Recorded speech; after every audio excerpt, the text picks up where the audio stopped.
Alors, bonsoir tout le monde. Bienvenue à cette séance du Conseil du 3 novembre 2020. Alors, tous les conseillers sont présents. Je vais leur demander de se présenter en ordre numérique. Alors, on va commencer avec M. Gall. Conseiller 1, Harry Gall, bonsoir. Bonsoir. Conseillère numéro 2, Patricia Bégin, bonsoir. Bonsoir. Pierre Lauzon, bonsoir. Conseiller 3. Bonsoir. Bonsoir, Bernard Archambault, conseiller 4. Bonsoir. Justine Massé, conseillère numéro 5. Bonsoir tout le monde. Bonsoir. Bonsoir. Robert Méran, conseiller numéro 6. Bonsoir. Et il y a notre directrice générale, Véronique Piché, qui est aussi présente. Bonsoir. Alors, je voudrais commencer la rencontre, c'est-à-dire avant de la commencer, je voudrais offrir nos condoléances aux citoyens de Québec et particulièrement aux familles des personnes qui ont été sauvagement attaquées durant la fin de semaine. 2 sont décédés, 5 ont été blessés. Alors, on leur souhaite beaucoup de force et de courage pour continuer d'avancer dans la vie, malgré ces difficiles circonstances-là. Et notre drapeau sera en berne à compter de demain jusqu'à vendredi pour souligner ce triste événement. Je voudrais aussi faire part que cette semaine, c'est la Semaine nationale des personnes proches aidantes. Je pense que, je ne sais pas, j'ai l'impression que c'est la première fois qu'on souligne, en tout cas, on souligne de plus en plus la contribution de ces gens-là. Et je trouve que c'est vraiment une bonne idée. Et la thématique, c'est « Aimer sans s'épargner ». Les personnes proches aidantes agissent avec affection au risque de s'épuiser et de s'appauvrir financièrement. Donc, on leur dit un gros bravo. Et puis, on souhaite que ces gens-là qu'on prenne soin d'eux aussi. Alors, c'était mon petit mot d'introduction. Donc, pour ouvrir la séance avec la résolution 2020-11-329, considérant que je procède à l'ouverture de la séance à 20h05, considérant que l'avis public du 21 octobre 2020 en lien avec la séance ordinaire du mois de novembre 2020, considérant que l'Organisation mondiale de la santé a déclaré une pandémie de la COVID-19 le 11 mars 2020, considérant que le décret numéro 177-2020 du 13 mars 2020, qui a déclaré l'état d'urgence sanitaire sur tout le territoire québécois pour une période initiale de 10 jours, considérant le décret numéro 1113-2020 du 28 octobre 2020, qui prolonge cet état d'urgence pour une période additionnelle, soit jusqu'au 4 novembre, considérant l'arrêté 2020-049 du 4 juillet 2020 du ministre de la Santé et des Services sociaux qui permet au Conseil de siéger à huis clos et qui autorise les membres à prendre part, délibérer et voter à une séance par tout moyen de communication si les mesures sanitaires ne peuvent être respectées. Considérant qu'il est dans l'intérêt public et pour protéger la santé de la population, des membres du Conseil et des officiers municipaux dont la présente séance soit tenue à huis clos et que les membres du Conseil et les officiers municipaux soient autorisés à y être présents et à prendre part, délibérer et voter à la séance par vidéoconférence. En conséquence, il est proposé que le Conseil accepte que la présente séance soit tenue à huis clos et que les membres du Conseil et les officiers municipaux puissent y participer par vidéoconférence. Alors, je demanderai un proposeur, M. Archambault, un appuyeur, M. Lauzon, et tout le monde est d'accord avec cette résolution, j'imagine. Merci. Donc, pour l'adoption de l'ordre du jour, il y a des points qui sont reportés. Donc, le point 10.6, 10.7 et... Un instant, là, je vais feuilleter pour me retrouver dans ces résolutions qu'on a dû reporter parce qu'il nous manquait des documents. Il y a 8.2 qui est reporté. Ensuite, 10.6, 10.7, je l'avais dit. Et je pense que c'est tout. Oui. Bon, alors, parfait. Donc, ces points-là sont reportés. Et j'ai besoin d'un proposeur et d'un appuyeur pour adopter l'ordre du jour. Proposé par M. Méran, adopté par, pas adopté, mais appuyé, excusez-moi, par M. Archambault. Tout le monde est d'accord avec la résolution? Merci.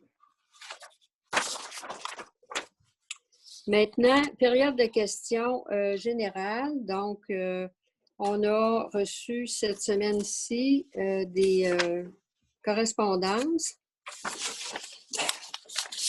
Entre autres, pour l'Association des plus beaux villages du Québec, des gens qui souhaitent ardemment que la municipalité poursuive sa participation à l'Association des plus beaux villages du Québec. Bon, à titre d'information, je peux vous dire qu'on a payé notre cotisation pour l'année 2020, il y a un an.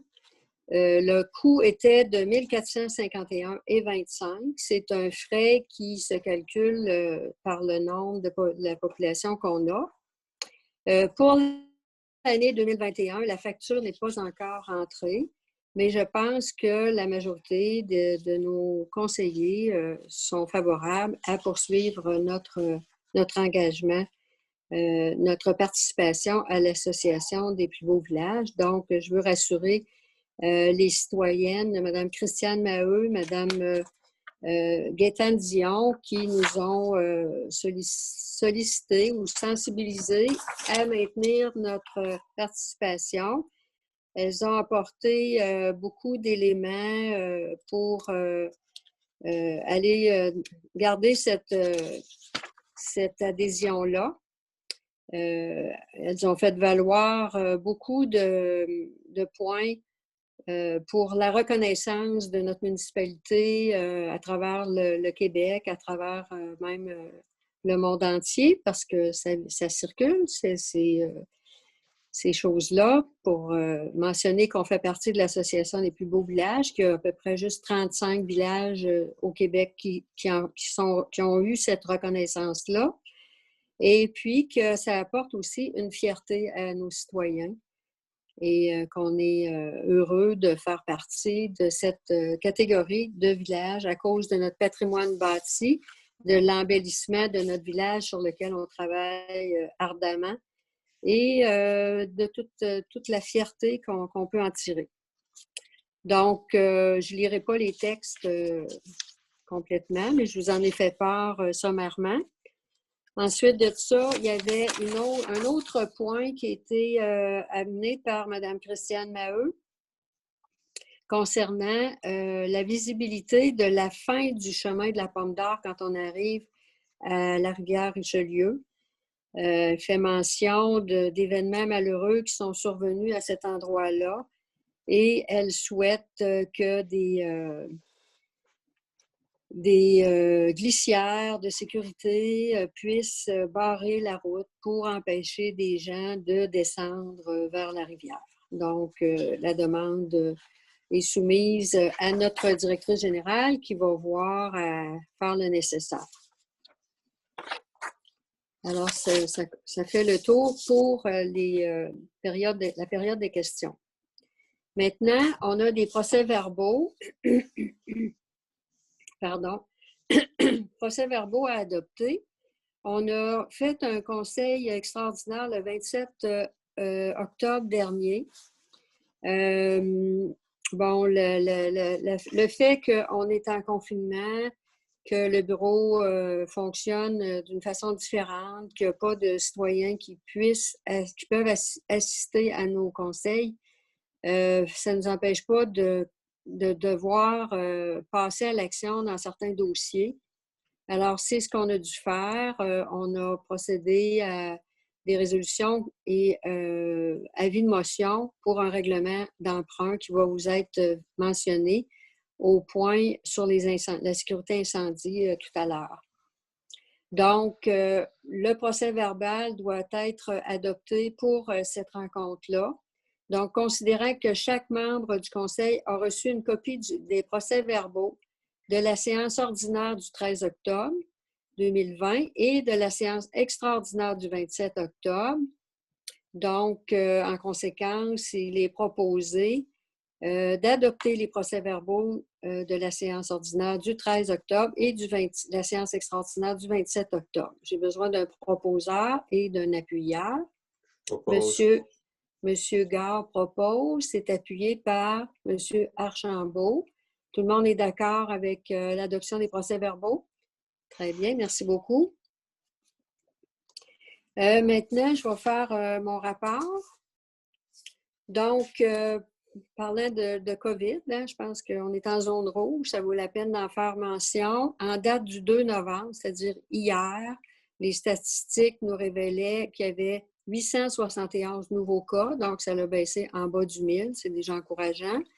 Il y avait 5 décès, 527 hospitalisations et 85 personnes en soins intensifs. Donc, ça demeure quand même énorme d'avoir 871 nouveaux cas. On souhaite que ça baisse, que ça diminue, puis qu'on revienne à une vie un peu plus normale, même s'il faudra sans doute garder la distanciation et le port du masque dans certains lieux, je pense encore pour très longtemps. Mais on va essayer de s'encourager en se disant que ça s'améliore. Alors, il y a eu beaucoup d'activités dans le mois d'octobre, même si le dernier conseil était le 13 octobre. Donc, le 14, j'avais une rencontre avec le regroupement de développement social de la vallée. Et puis, à cette table-là, il y a la table du comité logement qui est présente. Et je veux parler un peu du sondage qu'on a fait pour l'habitation. On avait 99 personnes qui ont participé au sondage, mais pour la grande partie des questions, il y a peut-être un petit peu plus qu'une trentaine de personnes qui ont complété entièrement. Donc, c'est pas beaucoup quand on considère la population, mais quand même, ça donne un résultat pour les personnes qui ont des besoins, qui ont le goût de manifester leurs besoins en termes d'habitation. Il y a un rapport détaillé qui va nous être fourni en début de 2021. Donc, on pourra s'en reparler à ce moment-là. Il y a eu aussi un conseil d'administration à l'AIBR le 14 octobre. Il y a une nouvelle entente qui a été signée. La première entente datait de 1982. Elle avait été revue en 1993 et là, en 2020, il a fallu refaire une nouvelle entente selon des nouvelles normes du ministère des municipalités, le MAMACH, les affaires municipales et de l'habitation, plus précisément. Donc, c'est ça, l'entente devait être soumise à certains critères pour répondre aux attentes du MAMACH. Alors, ça a été fait, ça a été réglé. Et on a reçu une lettre à cet effet-là le 27 octobre dernier. Ensuite, il y a eu le comité de soutien aux communautés rurales, qui est un budget de la MRC qui est alloué à 6 municipalités rurales, dont nous sommes. Il y a un budget de 15 000 par année. Alors, il a été convenu que, étant donné qu'on est rendu déjà en fin d'année, en fin de budget pour l'année 2020, cet argent-là est reporté en 2021 ce qui fait qu'on va avoir un budget plus gros pour 2021. Et dans les débuts d'année 2021, normalement, on devrait pouvoir avoir soit des propositions de budget, de projets regroupant plusieurs municipalités ou autrement, juste par municipalité, j'imagine. Donc, on va attendre en 2021 pour la suite de ce dossier-là. Bon, il y a eu le 15 octobre, le conseil de la MRC. Et puis, je voulais juste vous inviter à aller voir le site web de la MRC qui regorge d'informations pertinentes pour nous. C'est un nouveau site qui est très, très intéressant. Le 19 octobre, on a eu la visite d'un consultant des Fleurons du Québec. On avait gagné un prix l'an passé pour une banque d'art de consultation. Donc, M. Christian Dufresne est venu passer une après-midi et on a fait le tour des espaces publics et institutionnels de la municipalité. Excusez-moi, je vais fermer ma porte.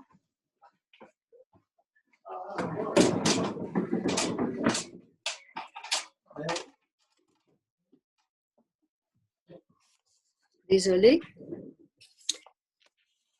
Alors, c'est ça, je continue avec... on a eu une présentation aussi de la MRC sur les cours d'eau pour nous présenter le rôle de la MRC dans ce dossier-là.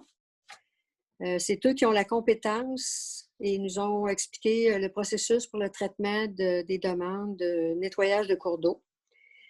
Il y a une étude sur le paysage qui progresse à la MRC aussi. Il y a une subvention qui a été accordée.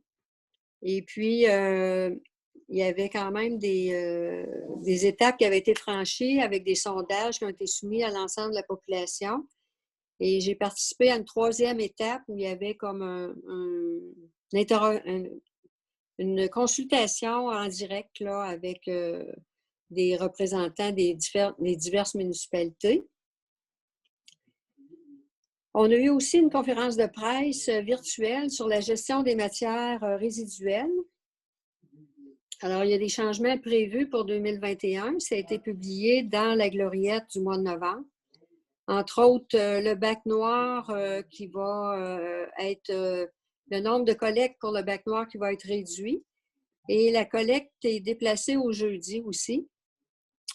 Et il y a une nouvelle procédure aussi pour les encombrants.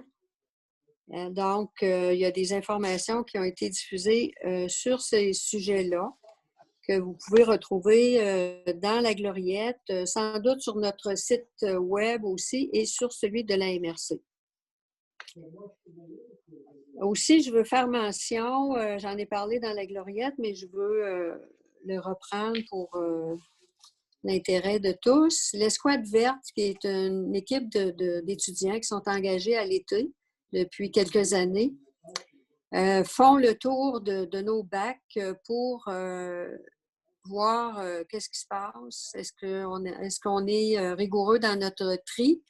Il semble que non. Particulièrement à Saint-Antoine, on a trouvé des matières de plastique dans l'organibac, ce qui n'est pas très adéquat si on veut faciliter le traitement de nos matières organiques. Et aussi, dans le bac noir, beaucoup de matières organiques et de matières recyclables. Donc, on invite la population à porter une attention plus grande parce qu'il y a des frais rattachés à ça. Il y a moins de redevances. Et en plus, cette année, on a eu une facture. Donc, c'est à y penser. Si on veut faire des économies, il faut vraiment s'occuper de faire un bon tri pour nos bacs.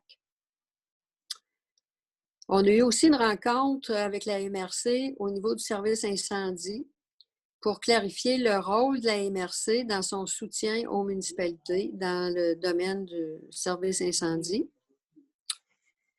Donc, c'est ça. J'ai aussi vu participer à la table régionale de concertation des aînés de la Montérégie. C'est une table où il y a des représentants de divers regroupements. Moi, je représente la MRC à cette table-là, puis on y discute des problématiques pour les aînés de tout le territoire. Donc, j'ai apporté le fait aussi que je représente la MRC. Je porte le dossier de MADA à la MRC aussi depuis tout récemment, étant donné qu'on participe à un projet avec d'autres municipalités au niveau de la MRC. C'est une nouvelle démarche qui a été proposée par le secrétariat aux aînés. Et puis, dans ce cadre-là, nous, on va revoir notre politique locale pour MADA et des problématiques qui sont communes dans les autres municipalités. Bien, il y aura un travail qui va se faire à ce niveau-là avec le soutien de la MRC. Donc, c'est avantageux pour nous.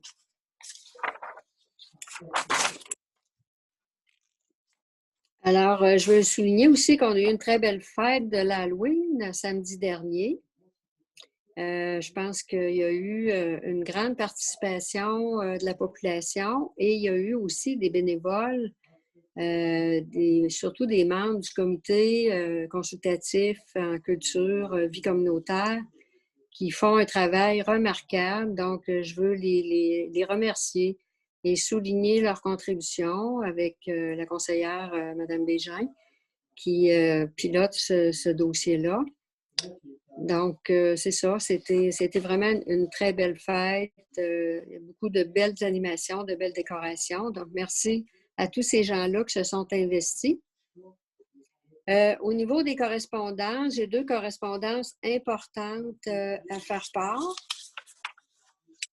Donc, on a reçu un courrier de M. François Bonnardel, qui est le ministre des Transports, et puis qui nous accorde une aide financière de 55 464 $ pour l'entretien des routes locales. C'est vraiment beaucoup plus que ce qu'on recevait habituellement. Je pense qu'il y a eu renouvellement du pacte fiscal l'an passé avec les municipalités et c'est probablement une manifestation conséquente à ce renouvellement-là. Donc, on est bien content. Ensuite de ça, dans le cadre de la COVID, il y a eu une aide financière totale de 800 millions aux municipalités dans le contexte de la pandémie de la COVID-19 pour atténuer les impacts de la pandémie sur les finances des municipalités. Donc, pour nous, Saint-Antoine-sur-Richelieu va recevoir 109 228 $ et puis, c'est un premier versement de 75 136 qui va nous être accordé en décembre 2020 et le reste sera versé avant le 31 mars 2021. C'est une aide pour compenser à la fois les pertes de revenus et les coûts supplémentaires liés à la pandémie. Donc, encore une fois, merci beaucoup. Ça, c'est la ministre André Laforêt qui nous écrivait pour nous annoncer ça. Il y a aussi le lancement de la 24e édition des prix Hommage Bénévolat Québec. On peut faire des mises en candidature jusqu'au 5 décembre. Donc, s'il y a des bénévoles ou des organismes que des gens voudraient souligner la contribution, c'est le temps de le faire. Il y a des catégories aussi pour des jeunes, des organismes et des bénévoles, mettons, je pense que c'est 35 ans et plus, puis les autres, une catégorie plus jeune. C'est ça, 14 à 35 ans pour les jeunes et puis les autres, 36 ans et plus. Donc, ça fait le tour de mon rapport. Un petit peu long, mais je pense que c'est important de donner l'information et de partager les bonnes nouvelles. Alors, on va poursuivre avec le département administration et finances, les comptes à payer. Donc, il est proposé de permettre le paiement des comptes selon la liste qui a été remise aux conseillers et conseillères en date du 29 octobre 2020. Il y a des factures à payer pour un montant de 19 471,36 $. Il y a des factures payées pour approbation au montant de 29 878,06 $. il y a des salaires et déductions à la source qui ont été payés pour un montant de 39 310,13. Alors, j'aurais besoin d'un proposeur et d'un appuyeur. Monsieur Robert Méran propose, appuyé par Mme Patricia Bégin. Tout le monde est d'accord avec la résolution? Monsieur Archambault, votre micro.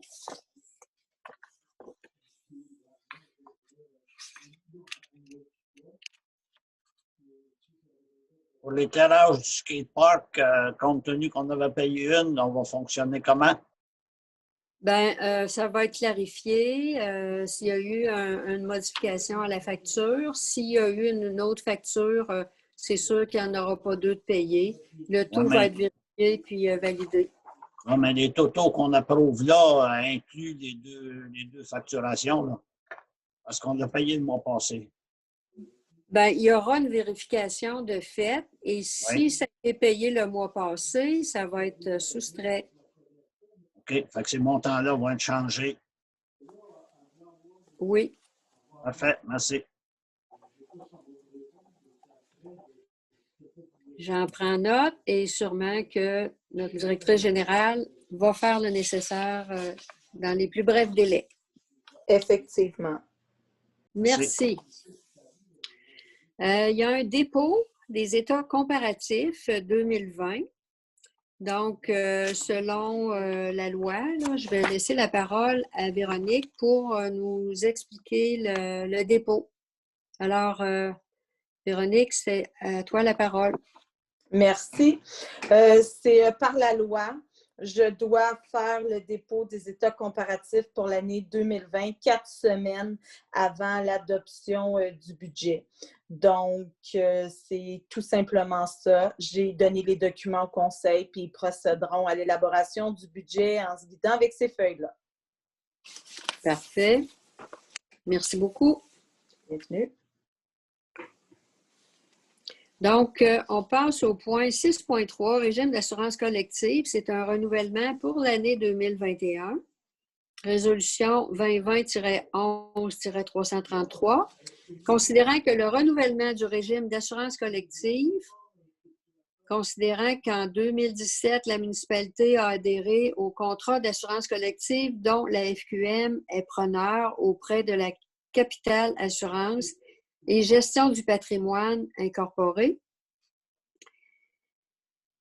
Ci-après désigner le contrat.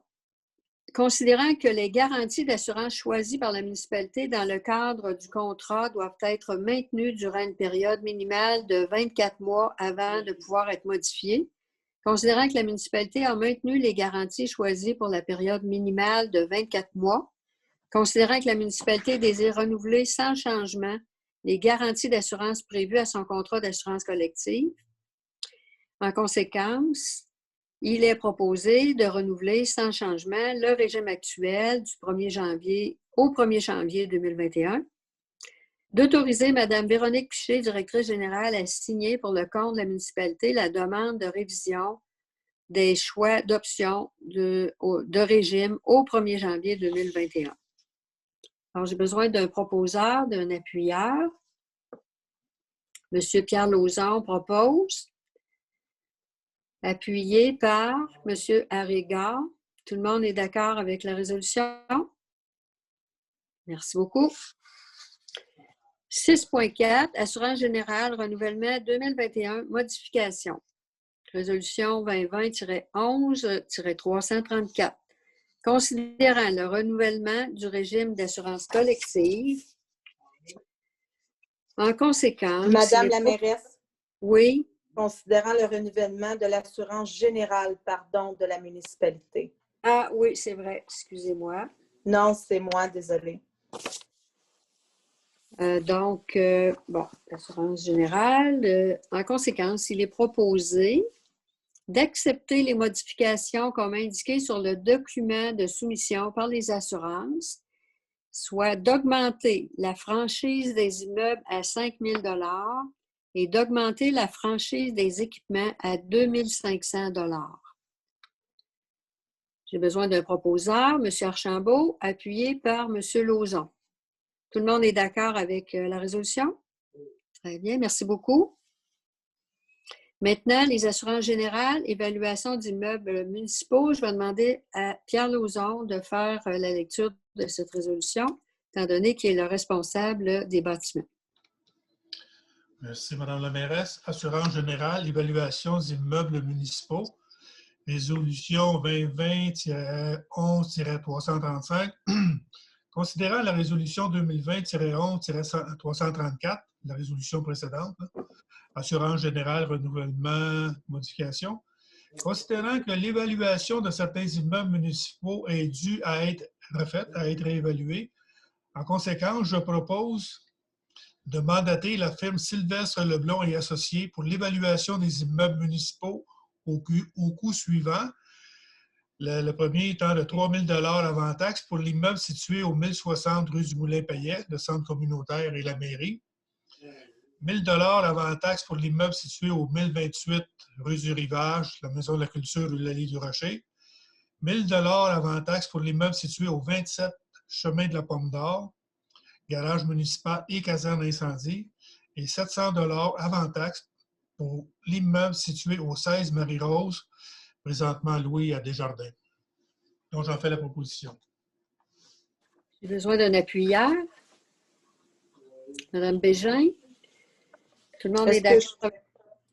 Je crois que la résolution concerne juste le 3 000 et le 1 000 $. Les deux premiers points. On n'a pas dit qu'on le faisait au complet, puis que... C'est pour vous. Ça avait été retiré. Comme il n'y a pas de date pour le faire, là. OK. Moi, je pense qu'on peut le laisser, en tout cas, là. Parce que que j'avais compris qu'on laissait. Peut-être que j'ai mal compris. Désolée, c'est ma compréhension. Désolée. OK. Donc, c'est appuyé par Mme Bégin, je crois? Oui, parfait. Tout le monde est d'accord avec la résolution? Monsieur Archambault, micro.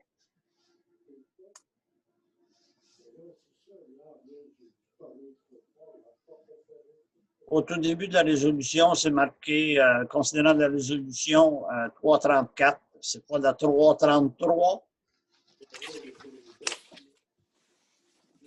334, c'est la précédente. Oui, mais 334, c'est pour modifier les augmenter franchises. Est-ce que je peux répondre? Oui, Véronique. C'est que vu le renouvellement des assurances, vu le questionnement, savoir si nos immeubles sont bien assurés, c'est de là que je repars la résolution pour faire, avec Sylvestre Leblond, évaluer les bâtisses. Donc, considérant notre renouvellement, considérant qu'on s'est posé des questions, on veut faire évaluer les bâtisses. Fait que c'est 334. C'est bon. Merci. Bienvenue. OK. Donc, on peut continuer. Bureau municipal, période du temps des fêtes 2020, fermeture. Résolution 2020-11-336.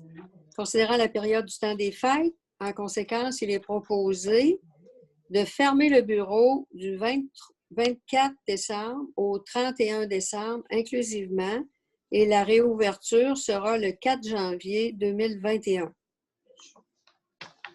J'aurais besoin d'un proposeur, M. Méran, appuyé par Mme Bégin.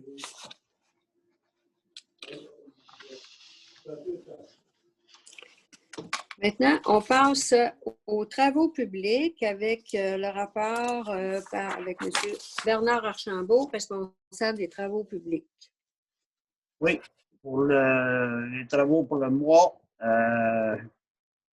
la COVID-19, avec la COVID-19, le ménage de tous les locaux et tous les bâtiments sont nettoyés, décontaminés. Les locaux utilisés sont nettoyés tous les jours.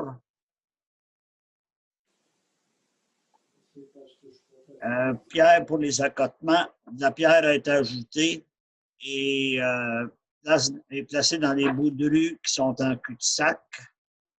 Et puis, il y en a aussi de la pierre qui a été rajoutée sur la rue des Peupliers. Et c'est tout.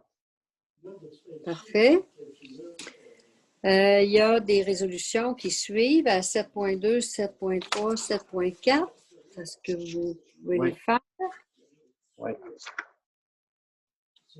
Point 2, c'est réfection du chemin Monseigneur-Garabelle, l'entrepreneur, la facturation et le paiement final. Résolution numéro 2020-11-337.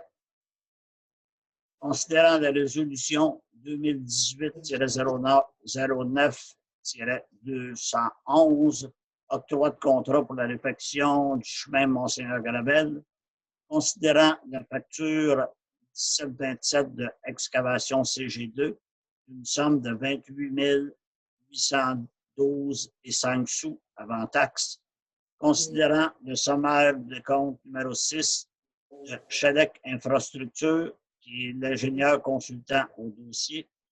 En conséquence, je propose de payer la facture numéro 1727 de excavation CG2 d'une somme de 28 812,05 sous avant taxe. J'ai besoin d'un appuyeur. Monsieur Gare, tout le monde est d'accord avec la résolution? Parfait, merci. Deuxième résolution qui est pour le déneigement manuel des immeubles municipaux pour la saison hivernale 2020-2021, 10 de rappel interne. Résolution numéro 2020-11-338, considérant que la municipalité s'est constituée une liste de rappels internes à même la brigade du service de sécurité incendie et des premiers répondants pour certains travaux ou tâches au département des travaux publics et aux loisirs, culture et vie communautaire pour des montages ou accompagnement lors d'activités, considérant le déneigement manuel des immeubles municipaux pour la saison hivernale 2020 et 2021. En conséquence, je propose d'affecter M.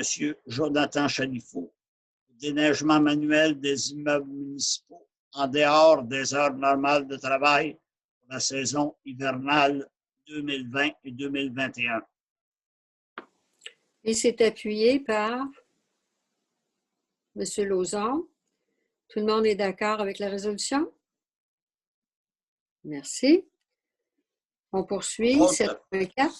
Autre résolution, patinoire, saison hivernale 2020-2021, 10 de rappel interne.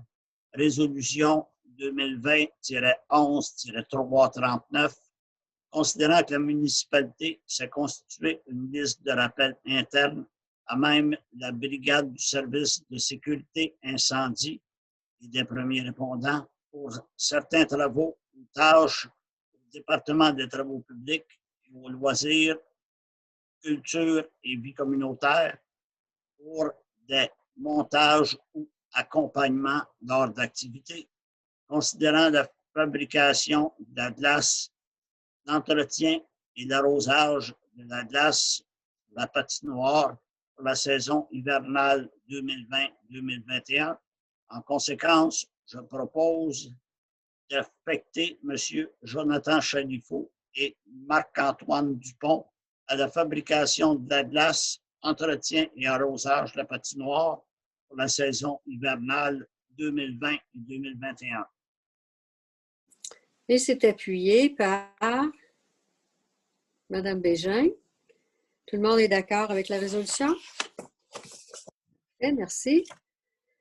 Maintenant, on s'en va dans le département des bâtiments municipaux avec M. Pierre Lauzon.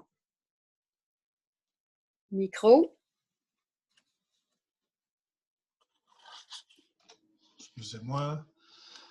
Inspection, j'aimerais ajouter le mot prévention, là. Inspection en prévention d'incendie pour les immeubles municipaux. Est-ce que ça convient? Oui. Oui, on peut l'ajouter. Okay. Contrat pour les années à venir 2021, 2022, 2023. Résolution 2020-11-340. Considérant les immeubles municipaux, soit la 1060 rue du Moulin-Payet, le centre communautaire, mairie et pavillon des loisirs, le 10-28 rue du Rivage, Maison de la culture de la Lise du Rocher, le 27 chemin de la Pomme d'Or, garage municipal et caserne à incendie. Considérant qu'il faut faire inspecter ces immeubles municipaux annuellement en prévention des incendies, en conséquence, je propose de donner à contrat l'inspection incendie annuelle sur 3 ans à la compagnie Desmarais Protection au coût suivant, 850 $ avant taxe par année pour l'immeuble situé au 1060 rue du Moulin-Payet, 170 $ avant taxe par année pour l'immeuble situé au 1028 rue du Rivage, Maison de la culture, la Lise du Rocher, et 170 $ aussi avant taxe par année pour l'immeuble situé au 27 chemin de la Pomme d'Or. Et c'est appuyé par Mme Massé. Tout le monde est d'accord avec la résolution? Merci. Parfait, merci beaucoup. Le point 8.2 est reporté. Donc, on s'en va au point 9, parcs municipaux avec M. Archambault. Est-ce qu'il y a un rapport spécifique au parc? Oui. Oui. Rapport pour le quai. Le quai va être sorti de l'eau prochainement. Après la sortie, le changement de la surface en bois va être refait. Dans les achats, justement, ils ont acheté le bois nécessaire. Au parc des Lauriers, c'est beau à voir, la semence a commencé à pointer. Pour la patinoire, le montage de la patinoire va débuter prochainement. Parc Chantoise, les toilettes du parc ont été fermées après l'Halloween pour l'hiver qui s'en vient. Et c'est tout. Parfait, merci beaucoup. On s'en va maintenant en sécurité publique avec Mme Massé. Il y a plusieurs points. Donc, à vous la parole avec le micro.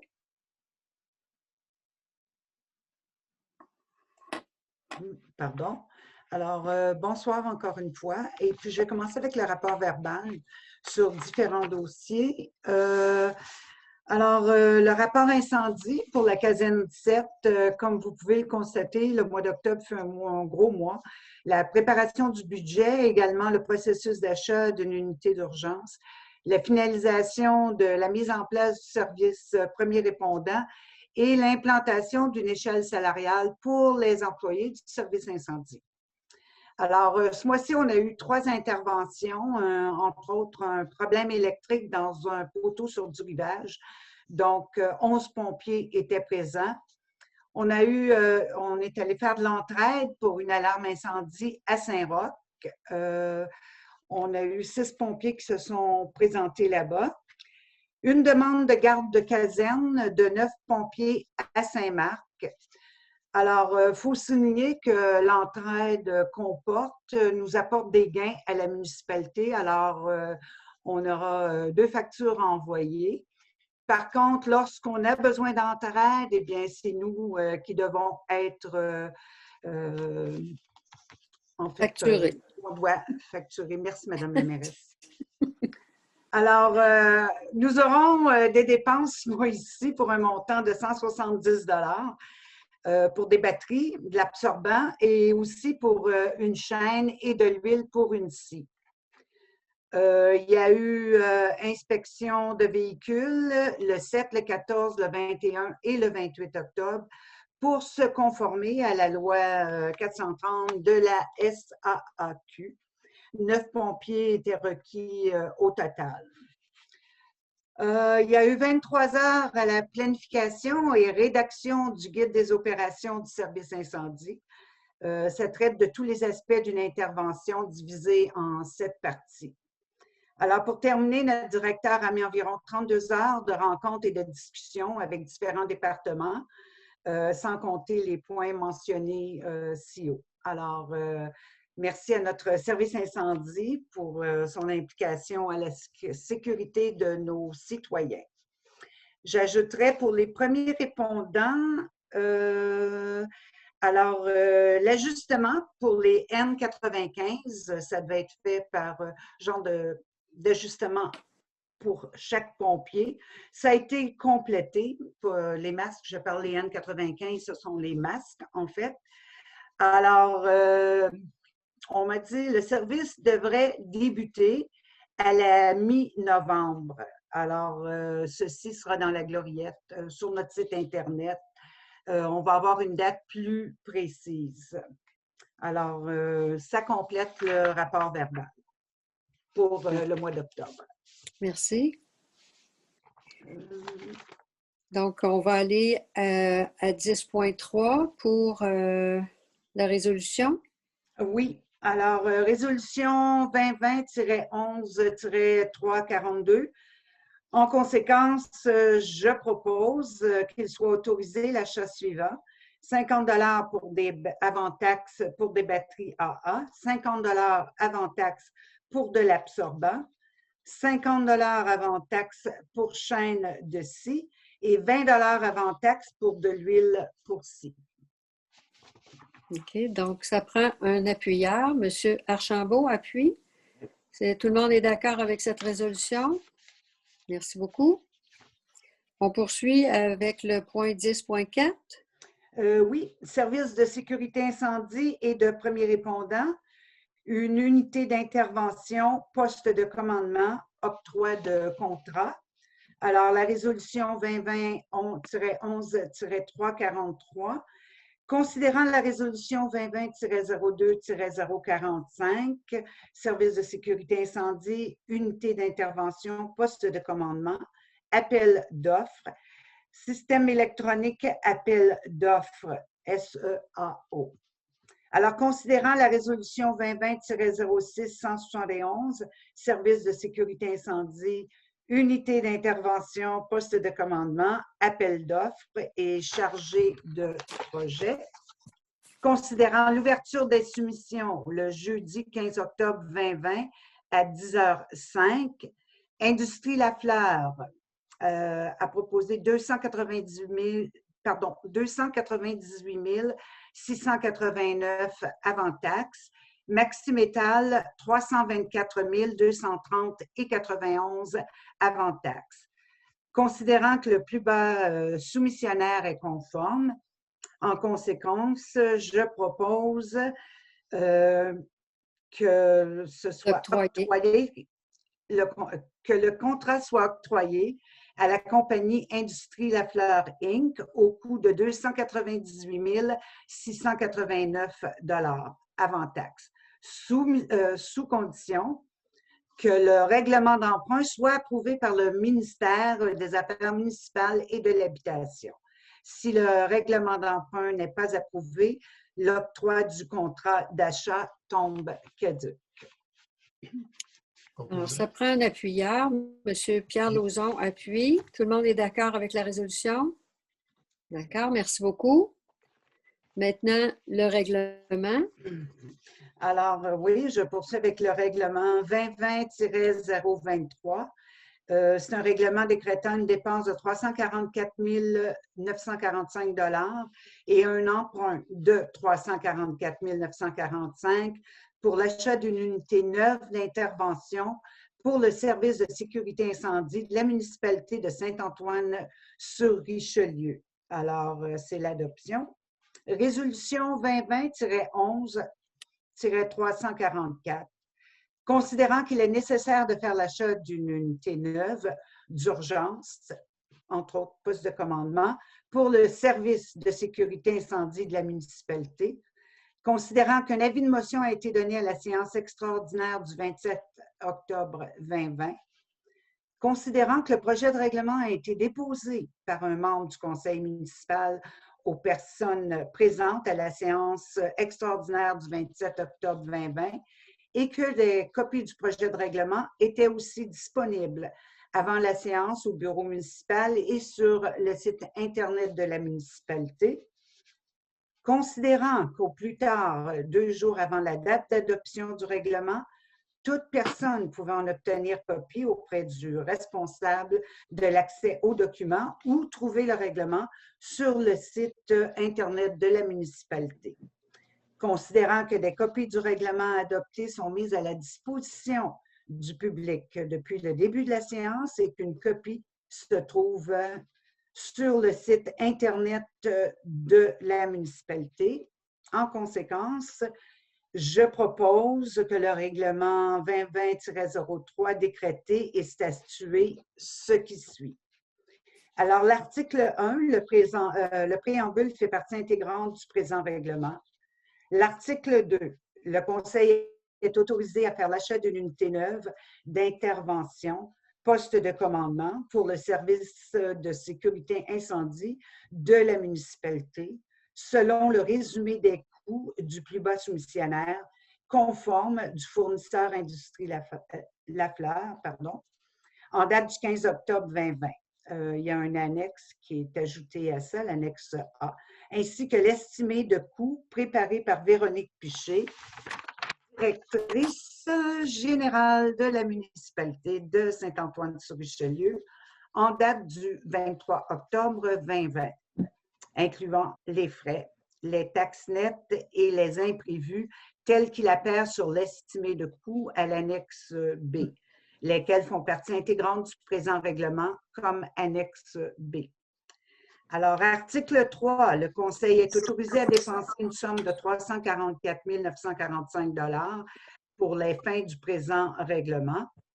L'article 4, aux fins d'acquitter les dépenses prévues par le présent règlement, le Conseil est autorisé à emprunter une somme de 344 945 $ sur une période de 15 ans. Article 5, pour pourvoir aux dépenses engagées relativement aux intérêts et au remboursement capital des échéances annuelles de l'emprunt, il est par le présent règlement imposé et il sera prélevé annuellement durant le terme de l'emprunt sur tous les immeubles imposables situés sur le territoire de la municipalité. Une taxe spéciale à un taux suffisant d'après leur valeur telle qu'elle apparaît au rôle d'évaluation en vigueur chaque année. Article 6. S'il advient que le montant d'une affectation autorisée par le présent règlement est plus élevé que le montant effectivement dépensé en rapport avec cette affectation, le Conseil est autorisé à faire emploi de cet excédent pour payer toute autre dépense décrétée par le présent règlement et pour laquelle l'affectation s'avérerait insuffisante. Article 7. Le Conseil affecte à la réduction de l'emprunt décrété par le présent règlement toute contribution ou subdivision pouvant lui être versée subvention, pardon, merci, pouvant lui être versée pour le traitement d'une partie ou de la totalité de la dépense. Je m'excuse. Pour le paiement et non le traitement. Bon, désolée, ça a été long, ça. Il y a pas mal d'articles. Alors, désolée de faire ces petites erreurs. Merci de me ramener à l'ordre. Alors, je reprends. Le Conseil affecte la réduction de l'emprunt décrétée par le présent règlement, toute contribution ou subvention pouvant lui être versée pour le paiement d'une partie ou de la totalité de la dépense décrétée par le présent règlement. Le Conseil affecte également un paiement d'une partie ou de la totalité du service de dette. Toute subvention payable sur plusieurs années. Le terme de remboursement de l'emprunt correspondant au montant de la subvention sera ajusté automatiquement à la période fixée pour le versement de la subvention. L'article 8, dernier de ce règlement, le présent règlement entre en vigueur conformément à la loi qui est complétée à l'annexe A. C'est appuyé par M. Lauzon. Tout le monde est d'accord avec la résolution? Parfait, merci beaucoup. Merci, Madame Massé, pour cette longue lecture, mais je pense que c'est important de clarifier, donner l'information le plus possible aux citoyens. Merci. Madame la mairesse? Oui. Est-ce que vous voulez que je mentionne qu'est-ce qui va se passer par la suite? Oui, effectivement, j'allais l'oublier. Merci de me le rappeler. Ça fait plaisir. Écoutez, le règlement pour entrer en vigueur doit être approuvé par le ministère des Affaires municipales et de l'Habitation. Donc, prochainement, dans une gloriette express, là, qui va être distribuée sur tout le territoire de la municipalité. Toute personne qui désire transmettre des commentaires à propos du règlement va devoir le faire par écrit dans les 15 jours suivant la gloriette express, soit le transmettre par courriel à la direction générale ou par écrit au bureau municipal. Les commentaires obtenus seront transmis par la municipalité au ministère des Affaires municipales et de l'Habitation afin d'obtenir l'approbation nécessaire pour l'entrée en vigueur du règlement. Parfait. Merci beaucoup. Complément très approprié. Donc, on poursuit. Le 10.6, 10.7 ont été reportés. 10.8, service de sécurité incendie. Madame Massé, on continue? Oui. Alors, service de sécurité incendie et de premier répondant, immeuble situé au 1028 rue du Rivage, ajout d'un défibrillateur cardiaque et entériné l'achat de pièces. Résolution 2020-11-346, considérant l'ajout d'un défibrillateur existant à l'immeuble situé au 1028 rue du Rivage, Maison de la Culture Eulalie du Rocher, considérant que certaines pièces sont périmées. En conséquence, je propose de remplacer les articles expirés afin de mettre en service le défibrillateur cardiaque auprès de la compagnie Sentinelle au coût de 594,70 avant taxe. C'est appuyé par M. Lauzon. Alors, le vote est demandé. Alors, je vais procéder dans l'ordre, à savoir, M. Gard, est-ce que pour ou contre? Je n'ai pas entendu. Est-ce que le micro? Je suis pour. Pour. Madame Bégin? Je suis pour. Monsieur Lauzon a proposé, a appuyé. Oui. Monsieur Bernard est contre, j'imagine? Oui. On est à instaurer les premiers répondants qui vont faire la même chose. Oui. Alors, on continue le vote. Contre. Madame Massé a proposé. Monsieur Méran? Je suis pour. Donc, c'est adopté. 1 contre, 5 pour. Merci. On passe maintenant à la protection de l'environnement, à l'agriculture et au transport collectif avec M. Gard. À vous la parole, M. Gard. Merci, Madame la mairesse. Alors, voici le 12 novembre, jeudi prochain, nous tiendrons la réunion d'automne du comité consultatif de l'agriculture et comité consultatif de l'environnement. Pour le moment, un comité conjoint qui travaille sur des dossiers des deux côtés. Pour ce qui est de l'environnement, les faits notables sont constitués par les recommandations que les gens savent déjà, je crois, que Transport Canada, section sécurité, décrète la limitation de la vitesse des vaisseaux sur la rivière Richelieu afin de protéger des espèces en voie de disparition ou rares, comme le chevalier cuivré. Alors, ça dépend maintenant du ministère des Transports, qui, je dois mentionner, n'a pas un très bon dossier pour ce qui est de la sécurité ferroviaire. C'est un peu mieux pour la sécurité fluviale et dans les rivières. Exemple, ce même ministère a avalisé la recommandation de pêche et océan canadien de ne pas ouvrir un port à Kakuna à cause des belugas qui frayent là-bas. Ensuite, un autre dossier d'importance qui émerge, c'est la question de l'écocentre et des matières résiduelles. Il suffit de dire que, comme a dit Madame la mairesse, nous avons du chemin à faire dans le domaine des matières résiduelles et des déchets végétaux, surtout où les organibacs ne sont pas utilisés par toute la population. Dossier à suivre. Pour ce qui est de l'agriculture, le fait notable du mois, c'est que l'UPA demande l'appui de la MRC pour un projet non seulement de sensibilisation des agriculteurs quant au respect des bandes riveraines, mais cette fois-ci de l'aide à l'aménagement de la végétalisation des bandes riveraines, ce qui est un peu aussi le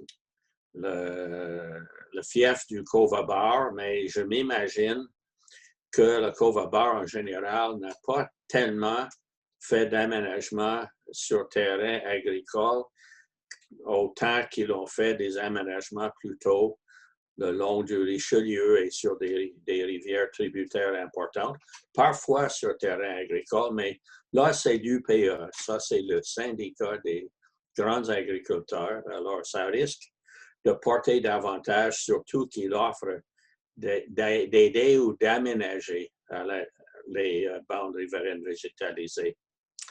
Alors, c'est un autre dossier à suivre. Un dossier soulevé encore une fois par Radio-Canada, qui semble se spécialiser là-dedans à son émission La Semaine verte.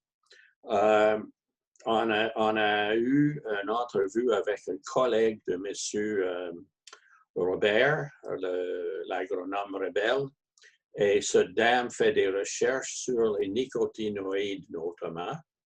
Et ces néoniques disparaissent de la pratique agricole dans le Québec en général, mais par contre, les néoniques sont remplacés par des substances américaines plus connues, non réglementées au Canada. Alors donc, c'est un peu le free-for-all actuellement. Et le ministère de l'Agriculture et d'autres semblent s'interroger à savoir quelle suite donner à tout ça. Malheureusement pour le Québec, le dossier est surtout du domaine fédéral en ce qui est de la permission d'utiliser telle ou telle substance. Et ironie, la recherche de l'agronome, notre collègue de M. Robert, a découvert que dans 90% des cas, on a moins de pestes qu'aux États-Unis pour lesquels ces traitements sont à l'origine conçus. Alors, il y a beaucoup d'empoisonnement de l'environnement pour pas grand-chose, mais c'est une rassurance pour les agriculteurs. C'est un dossier émotif et ça va être aussi difficile à travailler. Je m'imagine que ça l'a toujours été. Finalement, j'ai un autre dossier, le transport collectif, puis-je poursuivre? Pour les transports collectifs, le renouvellement de notre entente avec le ARTM, l'Agence régionale de transport de Montréal, vient à échéance encore et puis on réfléchit quant à la suite à donner. On me dit via la mairesse que les municipalités, les 4 petits en kilomètres, comme nous, Saint-Charles et compagnie, réfléchissent quant à l'avenir et même la possibilité de tout simplement donner ça aux taxis a été évoquée. C'est une stratégie, mais dans mon expérience dans le domaine, les taxis doivent être encadrés et les municipalités ne pourront pas s'évader en kilomètres d'une responsabilité donnée par la province, c'est-à-dire de fournir du transport collectif adapté pour les personnes handicapées. Donc, il est nécessaire de faire quelque chose de structuré et non seulement mettre les personnes handicapées devant les compagnies de taxi qui commençaient, sinon pas d'aide de la collectivité, ont des tarifs difficiles à payer pour des gens sur des revenus faibles, comme beaucoup de personnes ayant des problèmes de mobilité.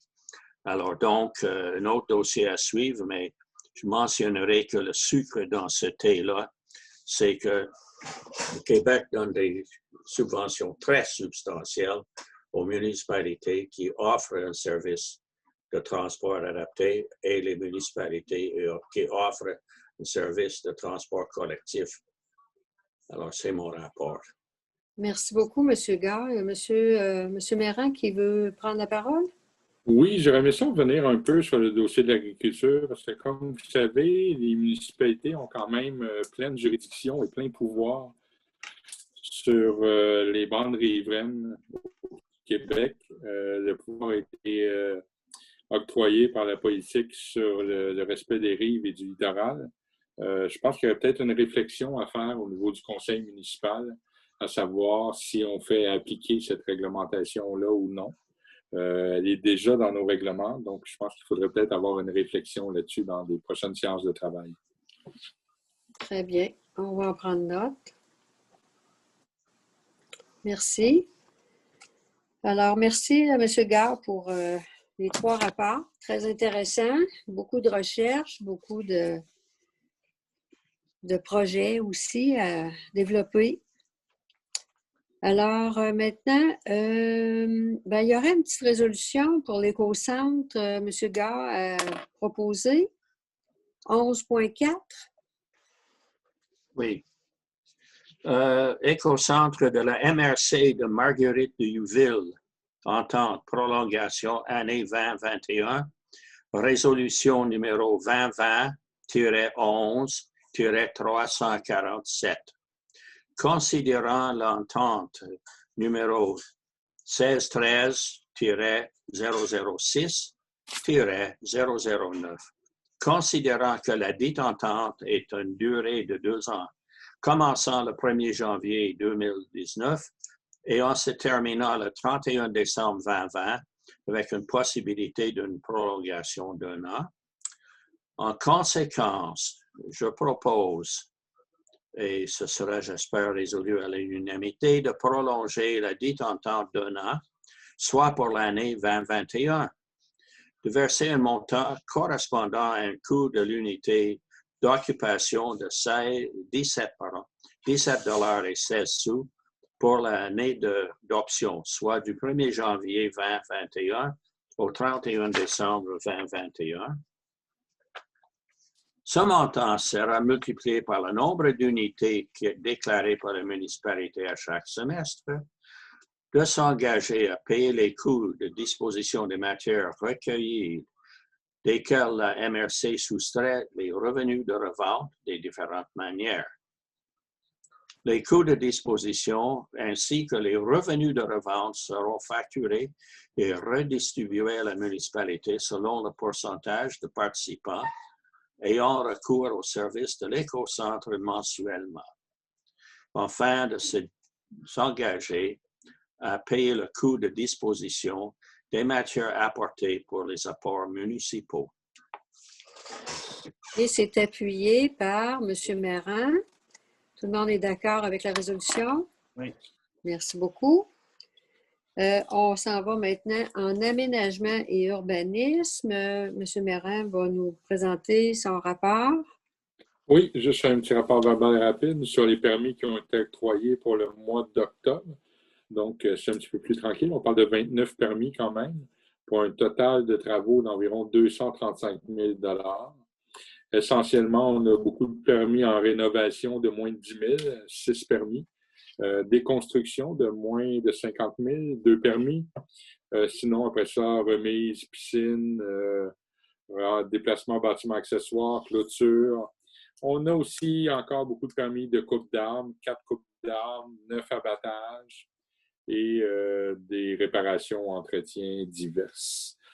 Depuis le début de l'année, on compte quand même 180 permis qui ont été émis par notre service d'inspection. Donc, un très bon travail qui est fait par notre inspecteur municipal. Maintenant, on peut peut-être passer avec une petite résolution en aménagement. Donc, oui. programme 12.2, programme d'aide financière pour la mise aux normes d'installation septique, pour le matricule 28 65 66 43 39, dépôt d'une demande. Considérant que le règlement 2016-11, règlement décrétant la création d'un programme d'aide financière pour la mise aux normes des installations septiques, considérant la demande du propriétaire pour le matricule 28 65 66 43 39, considérant la conformité du dépôt de la demande, je propose d'autoriser la demande pour le programme d'aide financière pour la mise aux normes des installations septiques de l'immeuble relié aux 10 matricules au montant de 18 930 et 63. Appuyé par M. Archambault. Tout le monde est d'accord avec la résolution. Merci beaucoup. Maintenant, on s'en va dans le domaine des loisirs, culture, bibliothèque et vie communautaire avec Mme Patricia Bégin qui va nous faire son rapport. Oui, bonsoir. Donc, mon rapport, il n'y a pas énormément de choses, mais on a créé quand même des petites choses. En loisirs, malgré la zone rouge dans laquelle nous vivons, la Maison des jeunes est toujours ouverte pour nos jeunes de la municipalité qui ont besoin d'aide dans leurs travaux scolaires. Ils peuvent également compter sur la Maison des jeunes s'ils ont besoin de parler, parce que nous savons la santé mentale est aussi affectée dans ce genre de situation, qui est la pandémie, ou pour jouer à des jeux vidéo. Ces deux services sont offerts en ligne. La fête de l'Halloween s'est célébrée samedi dernier sous une pleine lune bienveillante. Un parcours hanté est offert dans la municipalité où différents kiosques d'animation vous attendaient entre 18h et 20h.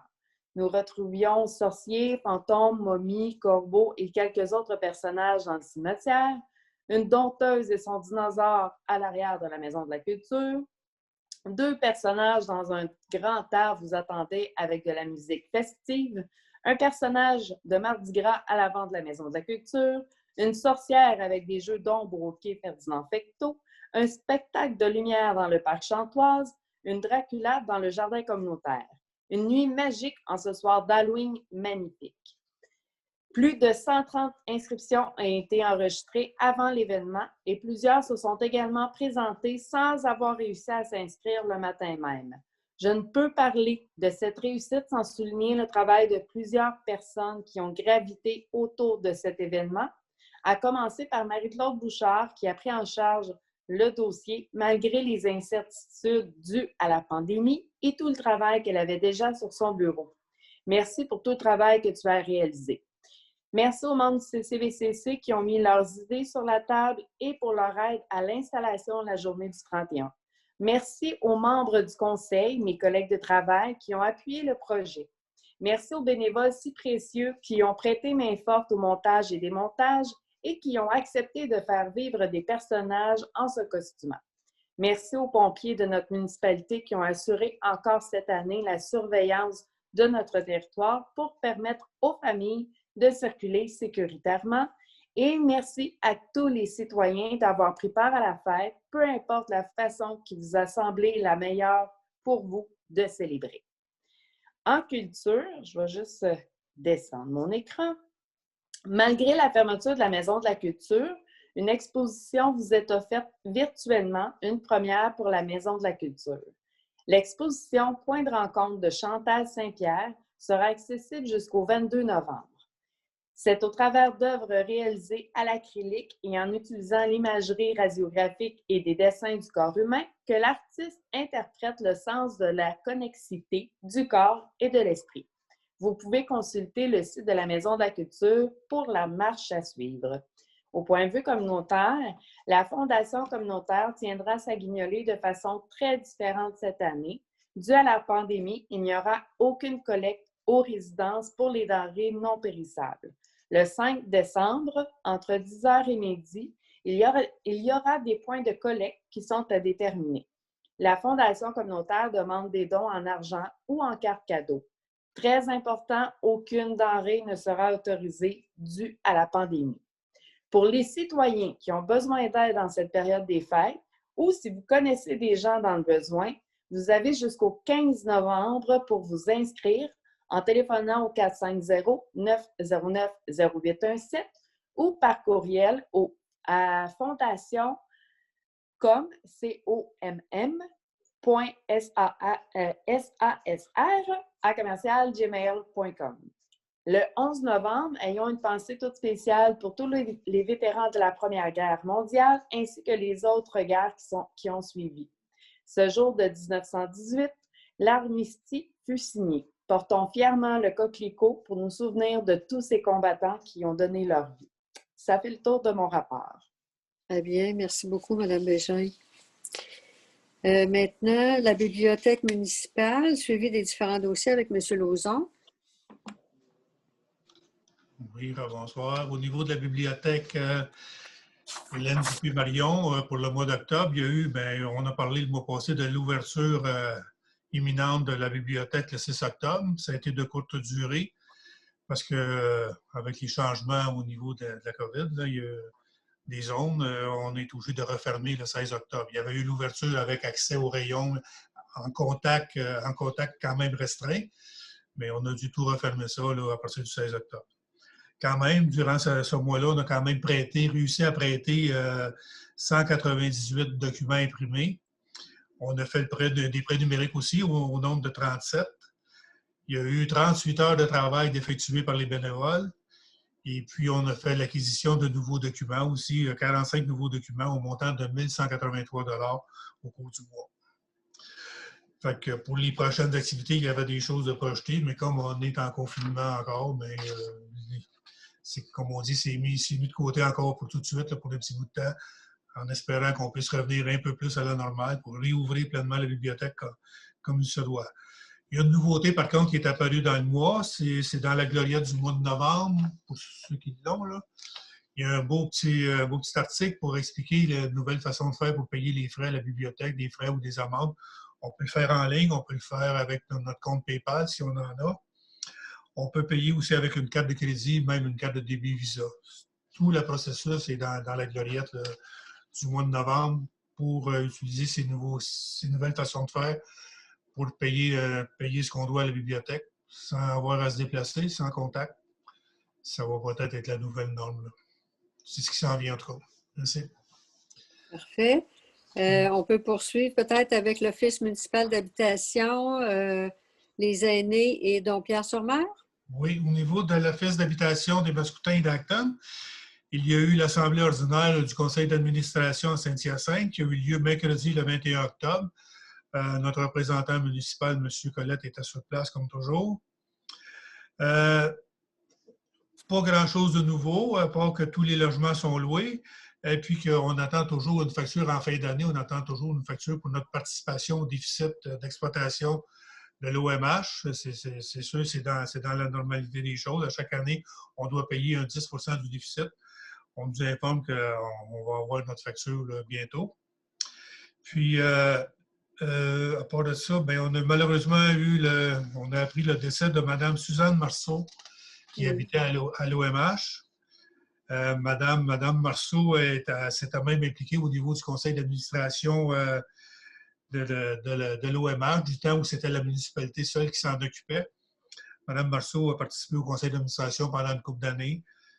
Puis on la remercie pour ça. Puis on offre nos condoléances aussi à toute la famille, là, puis les gens qui étaient plus proches d'elle. Voilà pour l'OMH.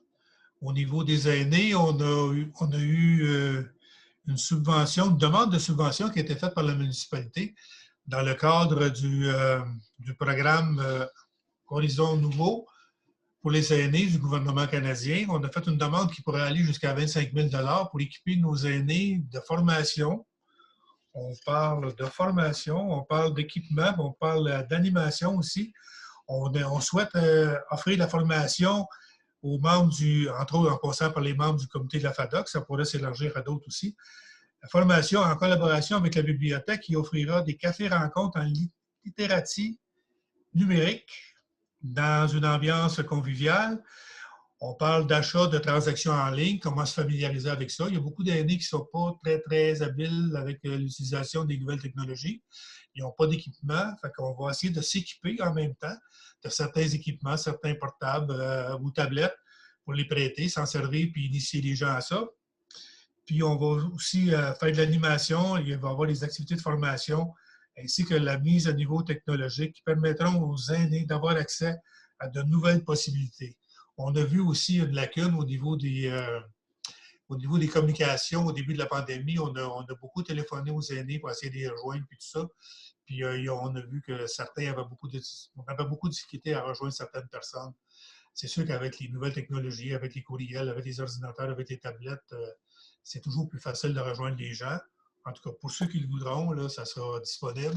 Ça va s'offrir par l'entreprise de la bibliothèque, la Maison de la culture, du club FADOC. Il y a même la troupe de théâtre qui va être impliquée là-dedans aussi pour différents aspects. Tout ça. C'est une belle initiative. C'est une demande pouvant aller jusqu'à 25 000 $. Puis je pense qu'on va avoir la réponse seulement l'an prochain. Par contre, au début de l'année prochaine, ça ne sera pas avant ça. Là. Mais c'est un beau projet, en tout cas pour l'hiver. On espère tous que ça va fonctionner. Voilà au niveau des aînés. Au niveau de Dompierre-sur-Mer, ben c'est avec ce qui se passe un peu partout. Vous regardez probablement les nouvelles de ce qui se passe en France. C'est pas le temps d'y aller pantoute. Il n'y a pas question de voyage pour le moment encore. Là. Puis pas avant un bout de temps, peut-être même pas avant un an. Là. Voilà pour mon rapport. Parfait. Merci beaucoup, M. Lauzon.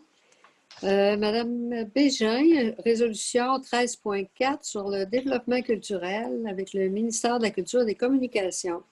Oui, c'est une entente.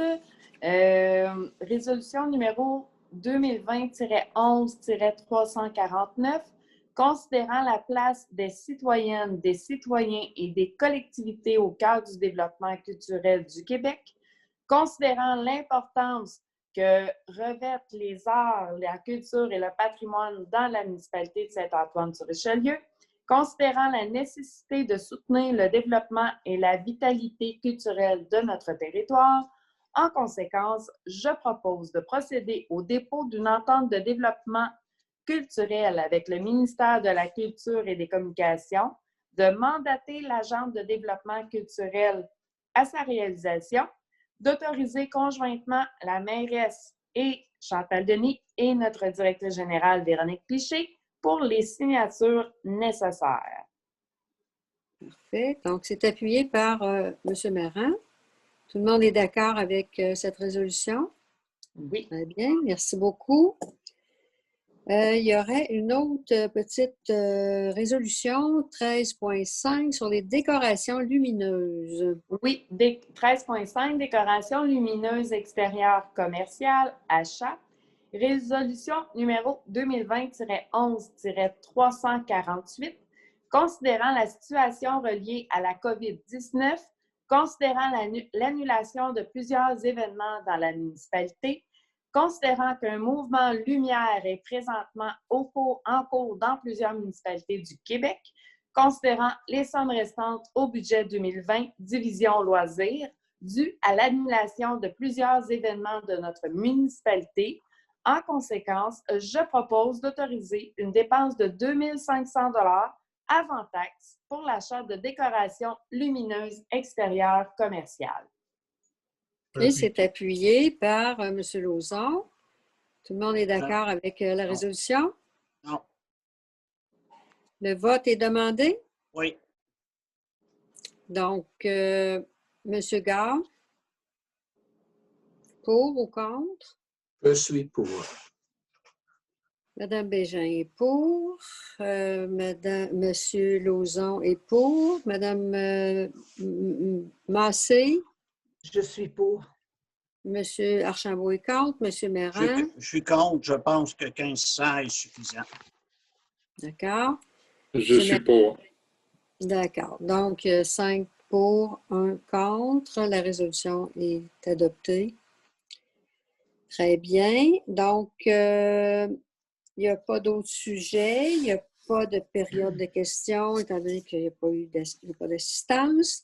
On va proposer la levée de l'Assemblée. Ça me prendra un proposeur et un appuyeur. Madame Bégin, Madame Massé. Merci beaucoup. Alors, la séance est levée à 21h28. Alors, merci à tous. On se souhaite un bon mois de novembre et on se retrouve prochainement pour d'autres travaux en poursuite, dont le budget.